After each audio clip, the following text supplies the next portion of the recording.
Yeah,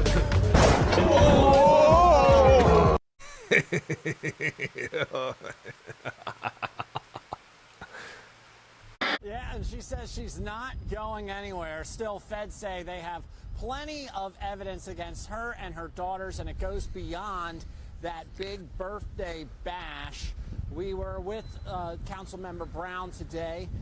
Feds say between April 2020 and September 2021, Tijuana Brown and her two daughters conducted a wire fraud scheme to defraud the Small Business Administration's Economic Injury Disaster Loan Program and the Paycheck Protection Program. Feds say the trio used... This is crazy. So you got this lady right here who, from Charlotte, North Carolina, she did a bunch of dirty stuff with COVID money.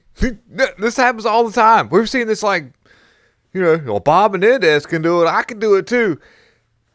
This Tijuana Brown chick, she's got her and her two daughters, which is, we've seen this time and time. When they finally actually go after Mad Maxine Waters and what she's been doing with her family members and how she's been able to move money from one place to another, like paying her daughter. Mad Maxine Waters pays her daughter like, it's like hundreds of thousands of dollars a year. She only works like 2 hours a month answering phones. This is, and you think of USAID, somehow or another it all gets funneled back. Whenever these crazy people who keep on thinking that there's no way that they're using USAID money to funnel right back in the Democrat Party and pay out and do all this stuff, how do you think AOC is so rich? What do you think? Well, Obama was already rich from the get-go. That's the thing. People don't realize that. You look into Obama's past and who his, like, adopted parents were. Anyways, top of the article here. Check this out. Here we go. 5 at 5. A Charlotte councilwoman held her head high while staring down fraud allegations. What's the message to the community? I love you. Thanks for watching tonight. I'm Scott Wickersham. And I'm Gina Esposito. Councilmember Tijuana Brown and her two daughters face a judge today. They're accused of filling out more than a dozen fraudulent COVID relief loan applications. Something all three say they did not do. Our live team coverage of these cases continuing tonight. First, Channel 9's Hunter Sines, who was in court with her today. Hunter? He basically is going to say, how everything's went in court and how she's like, I ain't do nothing. I ain't do nothing. And, you heard it there whenever that dude was like, the feds said they've got plenty of evidence. And she by the way, she goes and says, the guy asked her, says, do you think you have support from your constituents? Just, oh yeah, I got support from my constituents. I want every precinct. I'm like,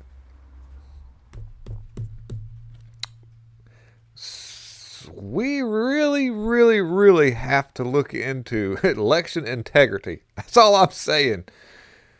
You've got her standing, her two daughters, in front of her, one on the right with the bright red hair, and one on the left with the BBL.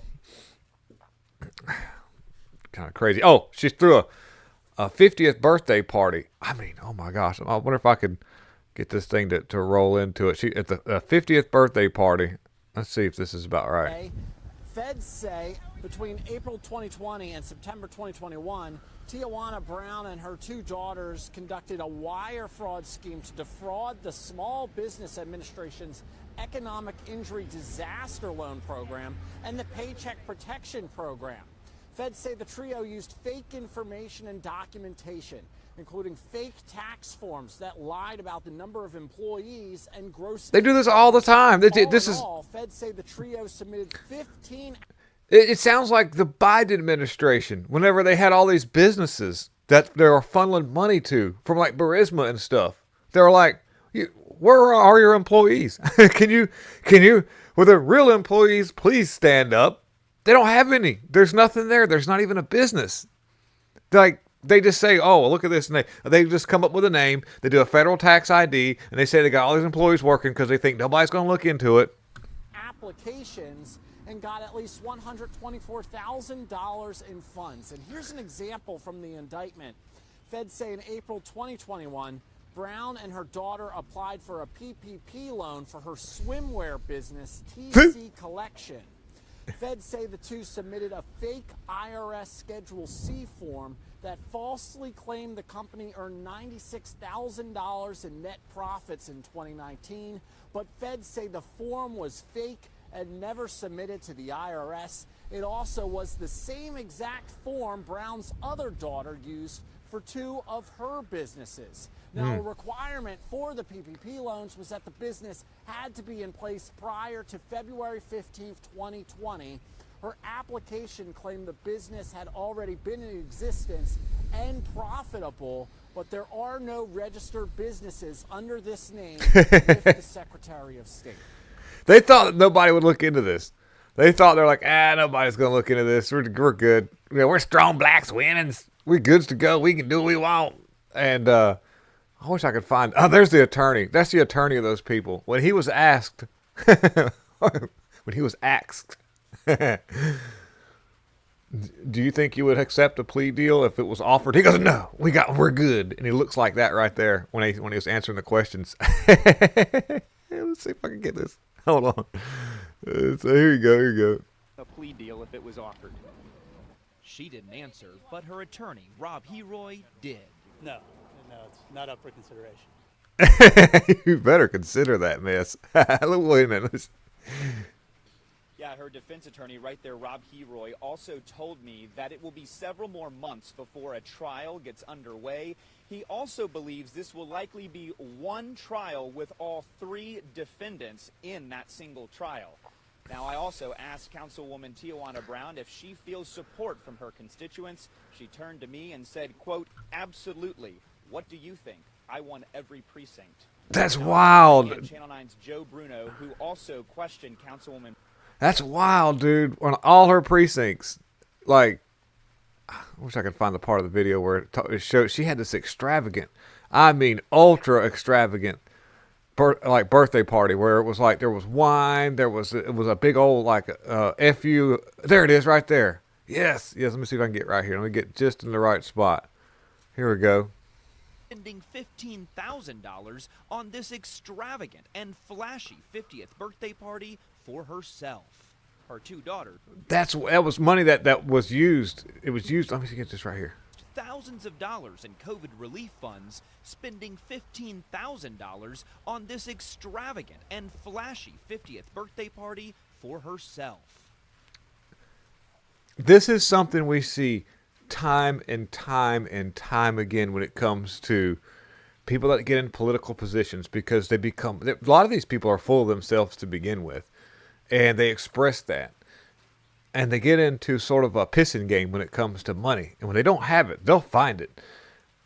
And I run a business. I got calls from people that were trying to, send us money out. They were like, hi, yes, we know you run a business and such. We see your federal tax ID number. Would you like to get involved with COVID monies? Do you know how many businesses right now don't exist because of that? They bought into the COVID money thinking it was free. Thinking that, it's free money. I could get, it's all good. I can take it. And then they didn't read the fine print, realize that they got to pay this stuff back. And they went bankrupt. And the business got fizzled out. Or they're working for nothing. They're just barely making it. They can't expand. They can't spend any money because all the money that they make over the top, just a small percentage is allowed to be, put back into the business to keep it going. And so they, pretty much just file for bankruptcy, the credit's ruined, and then they don't exist anymore. But there are so many businesses right now that accepted that money. I told them people, it's like, no, F you. I will never forget the day that they said, everybody's got a lockdown. Everybody's got to go inside. It's the COVIDs. And my wife's like, what are you doing? I'm like, I'm getting up and going to work. And I got up, I had a 91, I still got the little car, 91 Volvo 870, little inline 5-cylinder. I fired that thing up, and I got in that little Volvo. I come through my small town. There was nobody. It was nothing. It was like when I think out of a movie scene, it was like, little tumbleweeds come floating across the highway. I was like, where do these things come from? Did somebody, where do they, we don't have tumbleweeds. Anyways, by the way, this is Charlotte. This is not far from where I live. So this hits home with me with a woman like this. And I opened the doors to the shop. I was like, and I'm the only shop open at this point. Wow. How dare you, you capitalist. How dare you, nobody else could work. No, what do you mean nobody could else? I was like, they're going to shut you down. I was like, well, they're just going to have to do that. And nobody shut me down. I had a car that rode by.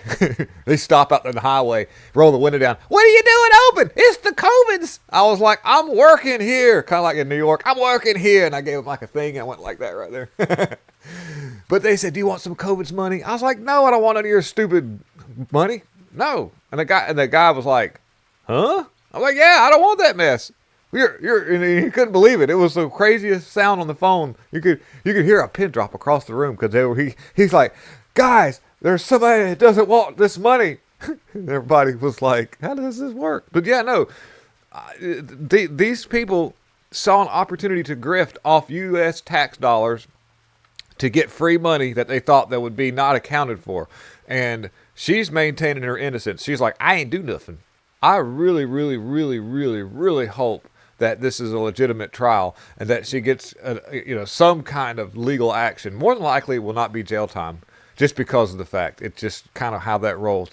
They revoke their passport so they can't travel worldwide, but the woman's allowed to travel countrywide.